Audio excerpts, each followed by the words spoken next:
What was that? I don't remember.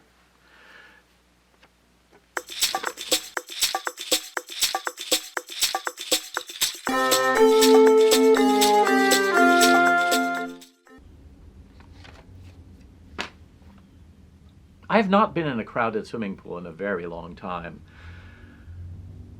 I can remember being in crowded swimming pools. They're different.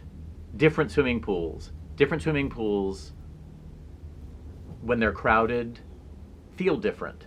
So a crowded swimming pool in someone's backyard, that's like, wow, we're having a party, and we're probably going to get cake and ice cream afterward. Because I don't think I've been in a crowded swimming pool since the age of cake and ice cream being the big treat. I don't even know, is this still a thing? You parents out there, if you offer cake and ice cream to your kids, does that still work? Or do you have to offer them, time on your devices? Do you have to offer them Pokemon time? Do you have to offer them, Warcraft time?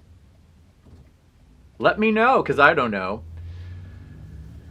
So that kind of crowded pool was kind of fun. That kind of crowded pool could have a sense of jubilation. A crowded public pool, maybe not as fun, because first, the kids are going to be in different chunks of ages. So I'm picturing myself around age 9 through 12, capable swimmer, knowing how to dive, knowing how to do a surface dive, knowing how to do some fun things, knowing various strokes, knowing how not to kick the grown-ups.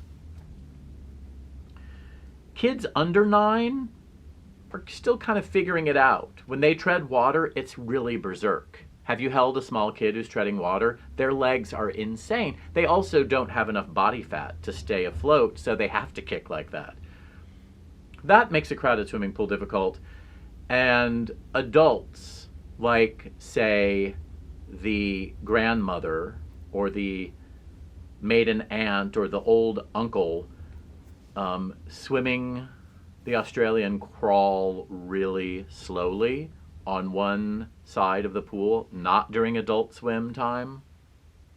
Crowded pools can be difficult. I also, when I was in my late 20s and early 30s, used to swim for exercise in a crowded pool. And it was difficult because this pool, also public, tried an indoor, which was great, and cheap. Really, everyone should live in a city that funds its municipal parks and district parks, because that's part of the point of living in a city. That's part of what cities should do, not just tall buildings. And when a tall building gets built, they shouldn't get rid of the public swimming pool to build the tall building, unless that tall building says, oh, we're dedicating half an acre or one of the blocks of our giant thing to a public park. That's a different story, because there are lobbyists doing these deals and trying to make sure that things can get built. So they cut deals and say, well, what if we just make it look like a public park? And the lobbyist says, okay, well, yep, I'll go talk to my client. Yeah, okay, this works.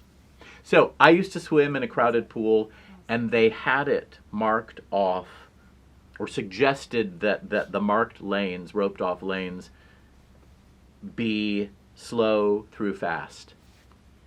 The trouble was, there were these big built guys who thought because they had a bunch of muscle, they were fast. Having a bunch of muscle does not necessarily make you fast. It might make you fast as a runner. It might make you fast on some kind of gym equipment. Way back when, the universal machine. Then there was this revolutionary thing called Nautilus. We're always reinventing ways for gyms and private homes to buy new things. But in a pool or another body of water, speed is not a function of muscle mass. So a crowded pool is something to be celebrated, negotiated, beloved. I would take a pool, almost any crowded pool, over no pool any day.